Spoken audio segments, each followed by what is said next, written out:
Hi, welcome to Business Weekend.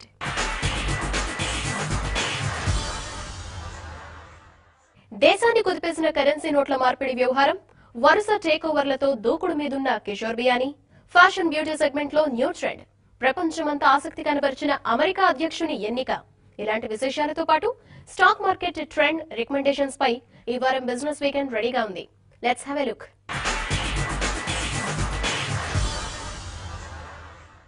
TV5 సబ్సిడరీగా ప్రారంభమైన కొద్ది కాలంలోనే వ్యూయర్ అభిమానానికి చేరువైన TV5 మనీ స్టాక్ మార్కెట్ ట్రేడర్లకు, ఇన్వెస్టర్లకు మరింత దగ్గరయ్యే ప్రయత్నం చేస్తోంది. దానికి ఆడియన్స్ నుంచి కూడా సూపర్ రెస్పాన్స్ వస్తోంది. అప్ అండ్ డౌన్స్ లోనూ స్టాక్ మార్కెట్ లో లాభాలు ఒడిసి పట్టుకోవడం ఎలానో ఎక్స్పోర్ట్స్ తో కూడిన ఓ ఎక్స్క్లూజివ్ టీమ్ ఇందుకు సంబంధించిన సలహాలు ఇస్తోంది. బై సెల్ హోల్ రికమెండేషన్స్ తో పాటు పొజిషనల్ ఇంట్రాడే కాల్స్ తో ట్రేడర్ల అభిమానానికి పాత్రులైంది TV5 మనీ. TV5 మనీ ప్రారంభమే ఓ సెన్సేషన్. డిజిటల్ ఎరాను అందిపుచ్చుకుని ఓ న్యూ వెర్షన్ లో వస్తున్న TV5 మనీ యూట్యూబ్ వ్యూవర్షిప్ లో రికార్డులు సృష్టిస్తోంది. మార్కెట్ టైంలో రికమెండేషన్స్ తో పాటు ట్రెండ్ పై విశ్లేషణ జరుగుతుండగా ఫోన్ కాల్స్ తో పాటు ఈమెయిల్స్ కూడా TV5 ఎక్స్పర్ట్స్ టీమ్ సమాధానాలిస్తూ వస్తోంది.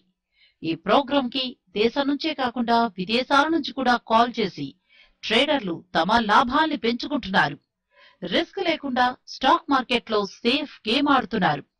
ఇక లైవ్ అప్డేట్స్ తో ఏ షేర్ ఎలా స్పందిస్తుందనే సమాచారాన్ని యూట్యూబ్ లో లైవ్ లో చూడడం ద్వారా తెలుగులో తెలుసుకోగలుగుతున్నారు ఇన్వెస్టర్లు.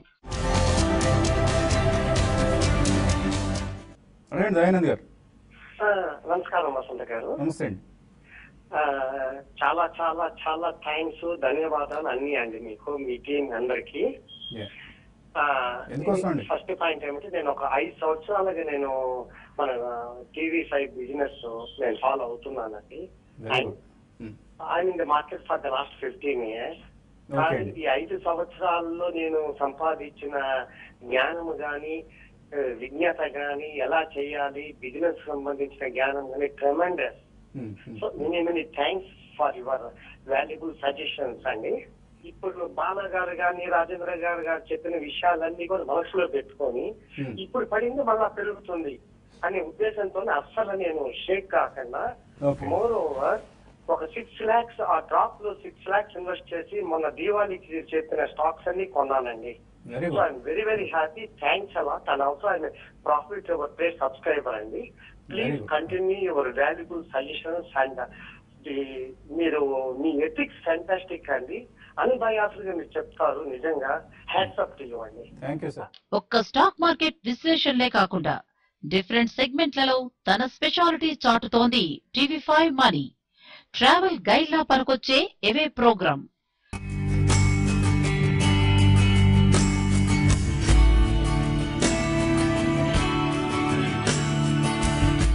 ఫ్యాషన్ ట్రెండ్స్ ని ఎప్పటికప్పుడు వ్యూయర్స్ కి అందించే ఫ్యాషన్ బ్యూటీ.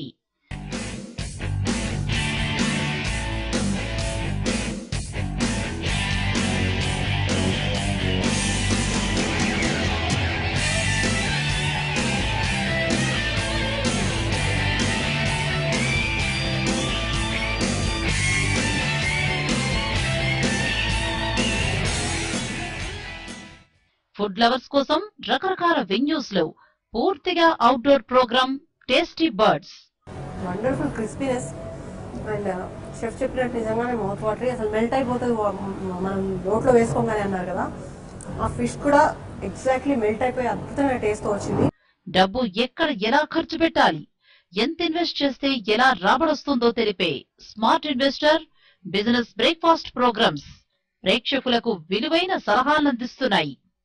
ప్రారంభించిన 3 నెలల్లోపే 12 లక్షల మంది వ్యూవర్షిప్ ని సాధించిన TV5 మనీలో ఇంకా హెల్త్ లాంచ్, ఆటో సెక్టార్ లోని కొత్త లాంచింగ్స్ తో, వీల్స్ లాంటి ప్రోగ్రామ్స్ తో ప్రేక్షకుల్ని అలరిస్తూ ముందుకు దూసుకెడుతోంది. ఎప్పుడు ఏ ప్రోగ్రామ్ మిస్ అయినా యూట్యూబ్ లో సబ్స్క్రైబ్ కావడం ద్వారా వాటిని చూసే అవకాశం కూడా కల్పిస్తోంది TV5 మనీ. భవిష్యత్తులో భారత వృద్ధి రేటునే కాకుండా కొన్ని రంగాల వృద్ధిని కూడా నిర్ణయించే పరిణామం ఈ వారమే చోటు చేసుకుంది. అదే అమెరికా అధ్యక్షుడిగా డొనాల్డ్ ట్రంప్ ఎన్నిక. 45వ అధ్యక్షుడిగా జనవరిలో బాధ్యతలు స్వీకరించనున్న డొనాల్డ్ ట్రంప్ పై ఇండియన్ ఐటీ ఇండస్ట్రీలో బాగానే భయాలున్నాయి. ఇమిగ్రేషన్ పాలసీలో కూడా మార్పులుంటాయేమో అనే సందేహాలు ఇక్కడి యువతలో కలుగుతున్నాయి. ట్రంప్ రాకతో కీడు జరుగుతుందా లేక మేలే ఎక్కువగా వచ్చే అవకాశం ఉందా అనేది ఇప్పుడు హాట్ టాపిక్ గా మారనుండడంతో సందేహం లేదు.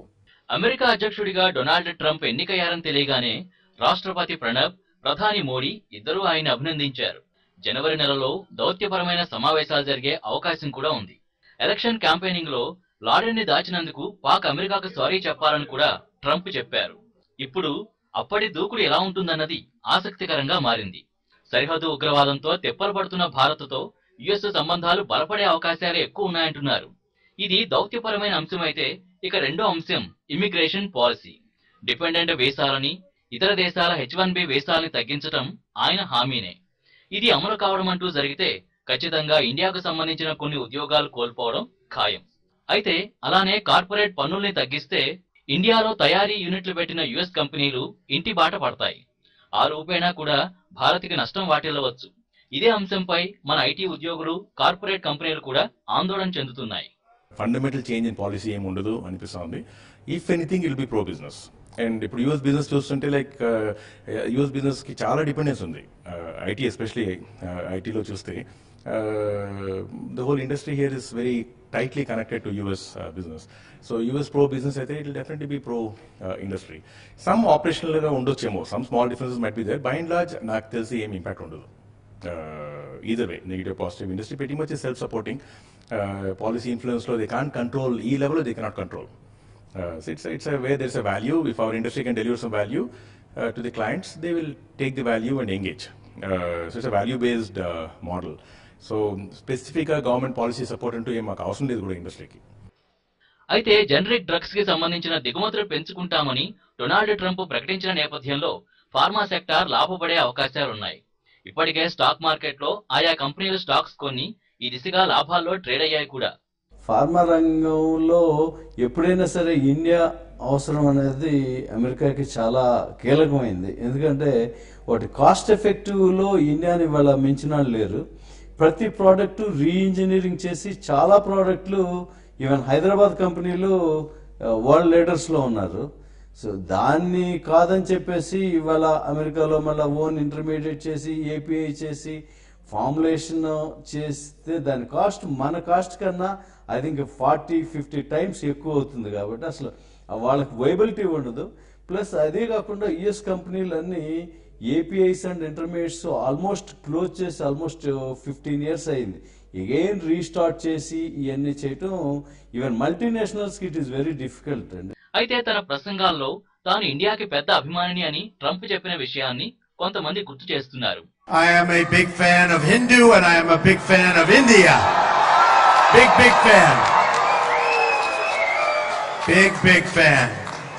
కొంతమంది మాత్రం అమెరికా అధినేతగా డెమోక్రాట్ అయినా, రిపబ్లిక్ అయినా, ఇండిపెండెంట్ అయినా, ఎవరి ఎన్నికైనా కొన్ని పాలసీల్లో పెద్దగా మార్పులుండవని వాదిస్తూ వచ్చారు. వాటిలో భారత్తో సంబంధ బాంధవ్యాలు మరింత సన్నిహితమయ్యేవే కానీ నష్టం కలిగించేవి ఉండవని అంటారు. ఏవైతే అటు ఐటీ ఇండస్ట్రీ కానీ, సర్వీస్ రంగమైన అవుట్సోర్సింగ్ సేవల రంగం కానీ పెద్దగా భయపడాల్సింది లేదంటున్నారు. ఫార్మా రంగానికి ట్రంప్ రాక మరింత ఊపివచ్చని, తద్వారా రెండు దేశాల మధ్య వ్యాపార పరిణామం ఇంకా పెరిగే అవకాశం ఉందనుకోవచ్చు. తెలుగు రాష్ట్రాల్లో తనదైన ముద్ర వేసిన హెరిటేజ్ ఫుడ్స్ ని ఫ్యూచర్ గ్రూప్ టేక్ ఓవర్ చేయడం ఈ వారం ముఖ్యమైన బిజినెస్ డెవలప్మెంట్స్ గా చెప్పుకోవాలి. ఏపీ, తెలంగాణలోనే కాకుండా మరో 8 రాష్ట్రాల్లో డైరీ బిజినెస్ కూడా చేస్తోన్న హెరిటేజ్ విలీనం తమ బిజినెస్ కన్సాలిడేషన్ కు ఉపయోగపడుతుందని ఫ్యూచర్ గ్రూప్ చెప్పింది. ఇక విలీనంతో హెరిటేజ్ ఖాతాదారులైన రైతులు, వినియోగదారులకు మరింత లాభం చేకూరనుందని సంస్థ డైరెక్టర్లు చెప్పారు. బిగ్ బజార్ బియానీగా పరిచయం ఉన్న కిషోర్ బియానీ వరుస టేక్ ఓవర్స్ తో దూసుకెళ్తున్నారు. ఏపీ ముఖ్యమంత్రి చంద్రబాబు నాయుడు కుటుంబానికి చెందిన హెరిటేజ్ ఫుడ్స్ ని విలీనం చేసుకున్నారు. ఇందుకోసం ఫ్యూచర్ గ్రూప్ 300 కోట్లు వెచ్చిస్తున్నట్టు అంచనా. 2015-16 ఆర్థిక సంవత్సరంలో 629 కోట్ల ఆదాయం ప్రకటించిన హెరిటేజ్ ఫుడ్స్ కి చెన్నై, హైదరాబాద్, బెంగళూరులో 124 స్టోర్లు ఉన్నాయి. ఈ ఒప్పందం కుదరడంపై హెరిటేజ్ ఫుడ్స్ కి సంబంధించిన నారా లోకేష్ సహా మిగిలిన డైరెక్టర్లు కూడా హర్షం వ్యక్తం చేశారు. Kishorji, Brahmi and I are in front of you to announce the connection of the minds. For Heritage, it's been a exciting journey. Retail business was started in 2006. The dairy business was started, of course, way back in 92. So So in 2006, the retail business was started, and now it's been almost 10 plus years in retail. As we go about with our journey, we always felt the consolidation and focus is required in business. So if you have seen recently in dairy, Heritage has acquired the Reliance dairy business. In a similar format, the consolidation of the retail is now happening with Future Retail Limited. We believe this journey will enable us to bring about greater synergies. Basically, we have discussed the demerger of retail businesses and related to retail businesses from Heritage Foods Limited to Future Retail Limited. Deen dwara all equity transaction ante Heritage Foods Limited ki approximately 3.65% of shareholding in Future Retail Limited ratam jarutundi. 1992లో ప్రారంభమైన Heritage Foods dairy, retail, agri, bakery products లో వ్యాపారం చేస్తూ వచ్చింది. తన మరో విభాగమైన heritage dairy ద్వారా 10 రాష్ట్రాల్లో 1,13,500 అవుట్లెట్లతో పాల వ్యాపారం చేస్తోంది. విలీనం పూర్తయిన తర్వాత హెరిటేజ్ ఫుడ్స్ కి ఫ్యూచర్ గ్రూప్ లో 3.65% షేర్లు లభించనున్నాయి. ఇందుకోసం కొత్తగా షేర్లు ఇష్యూ చేయబోతోంది ఫ్యూచర్ గ్రూప్. ప్రస్తుతానికి హెరిటేజ్ ఫుడ్స్ కి సంబంధించిన వెటనరీ కేర్ వ్యాపారం తప్పించి మిగిలిన అన్ని వ్యాపారాలు కూడా ఫ్యూచర్ గ్రూప్ లో విలీనమవుతాయి. ఇక ఫ్యూచర్ గ్రూప్ విషయానికొస్తే వచ్చే 5 ఏళ్లలో అంటే 2021 నాటికి దేశవ్యాప్తంగా తన బ్రాండ్ కింద 3,000 స్టోర్లు నెలకొల్పాలనే టార్గెట్ తో దూసుకెళ్తోంది. ఈ క్రమంలోనే తనకి కలిసి వస్తాయనే డీల్స్ అన్ని కుదుర్చుకుంటోంది. అందులో భాగంగానే ఇప్పుడు హెరిటేజ్ ఫుడ్స్ ని టేక్ ఓవర్ చేసింది future group. I think it's not acquisition, it's a consolidation of business, and we believe small store is our journey forward. We have a stated ambition of opening 4,000 small stores, and after acquisition of Nilgiris, Easy Day, and we acquired some leases of Sabka Bazaar and Sangam Direct also. I think it's a good welcome addition, and this company has been run quite well, and it has a concentrated stores in Hyderabad, Chennai and Bangalore, and I think it fits in very well into our strategy and our scheme of things.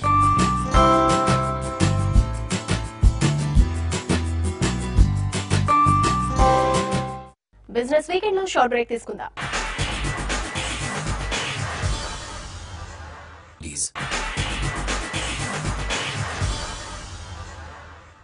Welcome back to business weekend.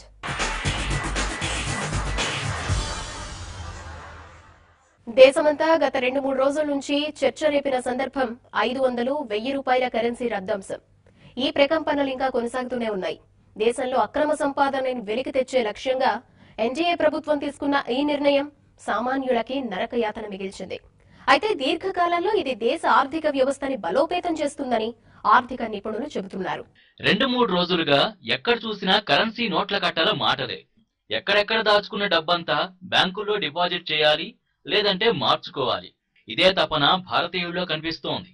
ప్రధాని మోడీ లక్ష్యమైన అక్రమార్కులు ఎలా ఉన్నారో తెలియదు కానీ సామాన్యులు మాత్రం బ్యాంకులు ఎప్పుడెప్పుడు తెరుస్తారా, తమ దగ్గరున్న డబ్బు ఎప్పుడెప్పుడు డిపాజిట్ చేద్దామా అన్నంత ఆరాటం కనిపించింది. మరోవైపు కేంద్ర ప్రభుత్వం మాత్రం ఆందోళనంతా అక్రమార్కులదే అని, సామాన్యులెవరూ ఇబ్బందులు పడరని చెప్పుకొస్తోంది. ఈ విషయం నిగ్గు తేలాలంటే కొన్ని రోజులు ఆగాల్సిందే. అయితే మోడీ ప్రభుత్వం తీసుకున్న ఈ చర్యతో గోల్డ్ విక్రయాలు బ్లాక్ లో జరుగుతున్నాయని చెప్పడం ఓ ట్విస్ట్ గా చెప్పాలి. తమ వద్ద ఉన్న భారీ కరెన్సీని వదిలించుకునేందుకు నల్ల కుబేరులు బంగారాన్ని ఎక్కువ రేట్లు పెట్టి మరీ కొన్నారట. ఈ సమాచారంతో ఇన్కమ్ ట్యాక్స్ శాఖ మేలుకుంది. నవంబర్ 8 నాటి నుంచి జరిగిన బంగారం విక్రయాలను పరిశీలించేందుకు సిద్ధమవుతోంది. అందుకే ఆ రోజున ఢిల్లీ, ముంబై, అహ్మదాబాద్ వంటి నగరాల్లోని జ్యువెలరీ షాపుల సీసీ ఫుటేజ్ సమర్పించాలని కోరింది. అసలు నల్లధనం అరికట్టే లక్ష్యంతో మోడీ చివరి నిమిషం వరకు అత్యంత గోప్యంగా ఉంచిన ఈ నిర్ణయంపై కొన్ని వర్గాల్లో వ్యతిరేకత వ్యక్తమైనా అదెక్కడా బయటపెట్టలేదు. పైకి మాత్రం అంతా ఇది స్వాగతించాల్సిన చర్యగా చెప్పారు. కానీ అక్రమార్కులు మాత్రం తమ దారిలో తాము కరెన్సీ మార్చుకుంటున్నట్లు కొన్ని పరిణామాలు చెబుతున్నాయి. నవంబర్ 8 నుంచి గూగుల్ సెర్చ్ లో తమ దగ్గరున్న డబ్బుని వైట్ చేసుకోవడం ఎలా అన్న విషయమే వెతికారంటే ఆశ్చర్యం కాదు మరి. అది కూడా గుజరాత్ రాష్ట్రం నుంచే ఎక్కువ సెర్చ్ హిట్స్ వెళ్లడం విశేషం. దీర్ఘకాలంలో ఫలితాలిచ్చే ఈ చర్యపై ఇప్పుడే కామెంట్ చేయడం సరికాకపోయినా విపక్షాలు కొన్ని తమ అసంతృప్తినే వెళ్లగక్కాయి. మార్చి 2016 లెక్కల ప్రకారం దేశంలో జనం దగ్గరున్న సొమ్ము 15,93,896 రూపాయలు. బ్లాక్ మనీ నిరోధించేందుకు సెప్టెంబర్ వరకు ఐడిఎస్ తో ఓ గడువిచ్చినా వసూలైంది తక్కువ ధనమే. దీనికి తోడు 2004 నుంచి 14 కాలంలో పెద్ద నోట్ల సర్క్యులేషన్ ఎక్కువగా పెరిగింది. ఇదే సమయంలో 100 రూపాయలు, 50 రూపాయల నోట్ల వినియోగం కూడా తగ్గిపోయింది. ఇప్పుడు మోడీ తీసుకున్న చర్యతో బ్లాక్ మనీనే కాదు, మామూలు జనం దగ్గర ఉన్న సొమ్ము కూడా ముందు బ్యాంకుల్లోకి వెళ్లాల్సిందే. అలా బ్యాంకుల్లో డిపాజిట్ చేశారంటే ఆటోమేటిక్ గా అది ప్రభుత్వ శాఖల సమాచార పరిధిలోకి వచ్చినట్టే. అలా వచ్చిన ధనానికి పన్నులు ఎగ్గొట్టడం కష్టంగా మారుతుంది. బ్యాంకుల్లో డిపాజిట్ చేయని ధనం దాదాపుగా పనికి రాకుండా పోతుంది. ఈ సింపుల్ లాజిక్ తో అక్రమ ధనం వెలికి తీయవచ్చనేది కేంద్ర వ్యూహం అయితే, దీన్ని తప్పించుకునేందుకు అక్రమార్కులు రకరకాల ఎత్తులు వేస్తున్నారు. బంగారాన్ని పాత డేట్లతో కొనడం, తమ సిబ్బంది పేరుతో అకౌంట్లు ఓపెన్ చేయించడం, ఎక్కువ డబ్బిచ్చి కొత్త కరెన్సీ తక్కువ తీసుకోవడం చేస్తున్నారు. కొంతమంది విదేశాలకు టికెట్లు కొని తిరిగి క్యాన్సిల్ చేసుకునే ప్లాన్ వేశారు. రైల్వే రిజర్వేషన్లు చేయించుకుని రద్దు చేసుకుందామనే స్కెచ్లు కూడా వేశారు మరికొందరు. మధ్యలో అమాయకులు కష్టాలు పాలవడమే కొద్దిగా విమర్శలు ఎదుర్కొంటోంది. ఇక దీర్ఘకాలంలో బ్లాక్ మనీపై సర్జికల్ స్ట్రైక్ అనే ఈ చర్య ఎలాంటి ఫలితాలు ఇస్తుందో చూడాలి. ఇక ఈ వారం ఇష్యూకి వచ్చిన స్టాక్స్ విషయం చూస్తే పిఎన్బి హౌసింగ్ ఫైనాన్స్ లిస్ట్ అయిన రోజు బాగానే పెర్ఫార్మ్ చేసింది. మరో కంపెనీ వరుణ్ బెవరేజెస్ మాత్రం బావురుమంది. నెగటివ్ సెంటిమెంట్ ఉన్న నేపథ్యంలో ఈ స్టాక్ నష్టాలు చవిచూసింది. ఈ వారం ఇష్యూస్ కొచ్చిన స్టాక్స్ విషయాన్ని చూస్తే పిఎన్బి హౌసింగ్ ఫైనాన్స్ లిస్ట్ అయిన రోజు బాగానే పర్ఫామ్ చేసింది. మరో కంపెనీ వరుణ్ బెవరేజెస్ మాత్రం బావురుమంది. నెగిటివ్ సెంటిమెంట్ ఉన్న నేపథ్యంలో ఈ స్టాక్ నష్టాలు చవిచూసింది. ఈ వారం లిస్టింగ్ వచ్చిన కంపెనీలో Punjab national bank housing finance issue price కంటే 11% ప్రీమియంతో ఓపెన్ అయింది. 865 రూపాయల వద్ద ప్రారంభమైన దీని ధర 890 వరకు మొదటి రోజే వెళ్లింది. శుక్రవారం ట్రేడింగ్ లో 923 రూపాయల వద్ద ముగిసింది. ఇక వరుణ్ బెవరేజెస్ సంగతినే చూస్తే ఓపెనింగ్ రోజున 3.37% డౌన్ అయింది. వరుణ్ బెవరేజెస్ ఇష్యూ ధర 445 రూపాయలు కాగా 430 రూపాయల వద్ద ట్రేడింగ్ ప్రారంభమైంది. శుక్రవారం ట్రేడింగ్ లో 444 రూపాయల వద్ద క్లోజ్ అయింది. వీకెండ్ వచ్చిందంటే చాలు అందరూ రిలాక్సింగ్ మూడ్ లోకి వెళ్లిపోతారు. కొంతమంది లాంగ్ వీకెండ్స్ లో ఫారెన్ వైపు చూస్తే, మరికొంతమంది దేశంలోనే టూరిస్ట్ స్పాట్ కోసం వెతుకుతూ ఉంటారు. అలాంటి వారి కోసం ఓ గైడ్ లా వచ్చేసింది టీవీ5 మనీ అవే. వింటర్ సీజన్ లో పర్ఫెక్ట్ ట్రావెల్ డెస్టినేషన్ సిక్కిం ఆహ్లాదకర వాతావరణాన్ని ఓసారి చూసొద్దాం. భారతదేశ ఈశాన్యానికి చివరలో ఇమిడిపోయిన అత్యంత చిన్న రాష్ట్రం సిక్కిం. హిమాలయ పర్వత శ్రేణుల్లో ఒదిగిన సిక్కిం ఎన్నో ప్రకృతి అందాలకు నిలువు. ఉత్తరాన నేపాల్, తూర్పున టిబెట్, ఆగ్నేయ భూటాన్ సిక్కింకి అంతర్జాతీయ సరిహద్దులు. ప్రకృతి మొత్తం ఇక్కడే ఉందేమో అనిపిస్తుంది సిక్కింని చూస్తే. అందుకే ఈశాన్య రాష్ట్రాల్లో టూరిస్టుల్ని విశేషంగా ఆకర్షిస్తోన్న ప్లేస్ గా సిక్కిం ప్రత్యేక స్థానం సంపాదించుకుంది. సిక్కిం హిమాలయ పర్వతాల మధ్యలో ఉంటుంది. అందుకే ఎటు చూసినా కొండలు, పర్వతాలే కనిపిస్తాయి. వైశాల్యం, జనాభా పరంగా దేశంలోనే చిన్నదైనప్పటికీ సిక్కింలో పర్యాటక కేంద్రాలు మాత్రం ఎక్కువే. చైనా, టిబెట్లకి సరిహద్దు ప్రాంతం కావడంతో సిక్కిం ప్రజల రూపురేఖలు కాస్త చైనీయుల్ని పోలి ఉంటాయి. ప్రపంచంలో ఎత్తైన పర్వతాల్లో మూడోదైన కాంచనగంగ పర్వతం సిక్కింకి వాయువ్య ప్రాంతంలో ఉంటుంది. రాష్ట్రంలో ఎక్కడి నుంచైనా ఈ పర్వతం కనిపిస్తుంటుంది. తూర్పు, పశ్చిమ, ఉత్తర, దక్షిణ సిక్కింలుగా ఉండే రాష్ట్రానికి గ్యాంగ్టక్, గీజింగ్, మంగాన్, నామ్చి ముఖ్య పట్టణాలు. సిక్కింలో మొత్తం 28 పర్వతాలు, 21 హిమనదాలు, ఎత్తైన ప్రాంతంలో దాదాపు 200 సరస్సులున్నాయి. రాష్ట్రంలో 5 వేడినీటి సరస్సులున్నాయి. వాటికి ఔషధ గుణాలున్నాయని చెబుతారు. రంగురంగుల్లో కాంతిని విరజిమ్మే పూల మొక్కలున్నాయి. వాటిలో దాదాపు 650 రకాల సీతాకోక చిలుకలు సంచరిస్తుంటాయి. సిక్కింలో సీతాకోక చిలుకల్ని పట్టుకోవడం, పూలు కోయడం లాంటివి నేరం. సిక్కిం రాజధాని గ్యాంగ్టక్ మొదలు మంచు పర్వతాలకి కేరాఫ్ అనే పేరున్న పెల్లింగ్ వరకు అడుగడుగునా అద్భుతాలు పలకరిస్తాయి. సముద్ర మట్టానికి 2150 మీటర్ల ఎత్తులో ఉండే పెల్లింగ్ చేరుకుంటే ఆకాశ వీధిలో విహరిస్తున్న అనుభూతి కలుగుతుంది. ఇక్కడి నుంచి కాంచనగంగ పర్వతాన్ని కూడా దగ్గరగా చూడొచ్చు. అంతేకాదు ప్రపంచ ప్రఖ్యాతిగాంచిన టూరిస్ట్ స్పాట్స్ యుమ్తంగ్ లోయతో పాటు లాచన్ హిల్ స్టేషన్స్ చుట్టి రావచ్చు.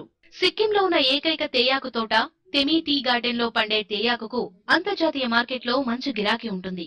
దాదాపు 435 ఎకరాల్లో విస్తరించుండే ఈ తేయాకు ఎస్టేట్ లో ఏటా 10 కోట్ల టన్నుల తేయాకు పండుతుంది. తెమీ తేయాకు ధర ఎక్కువైనప్పటికీ డబ్బుకు పూర్తి విలువ దొరుకుతుంది. ఇక నామ్చీకి 25 కిలోమీటర్ల దూరంలో ఉన్న మేనాం వన్యప్రాణి అభయారణ్యంలో అనేక వన్యప్రాణి జాతులున్నాయి. ఈ అభయారణ్యంలో ఔత్సాహికులు ట్రెక్కింగ్ జరపడానికి వసతులున్నాయి. సవ్యూస్, ఇవి బిజినెస్ వీకెండ్ విశేషాలు. మరిన్ని బిజినెస్ న్యూస్ అలర్ట్స్ కోసం టీవీ5 మనీకి సబ్స్క్రైబ్ అవ్వటం మర్చిపోకండి. Stay tune to TV5.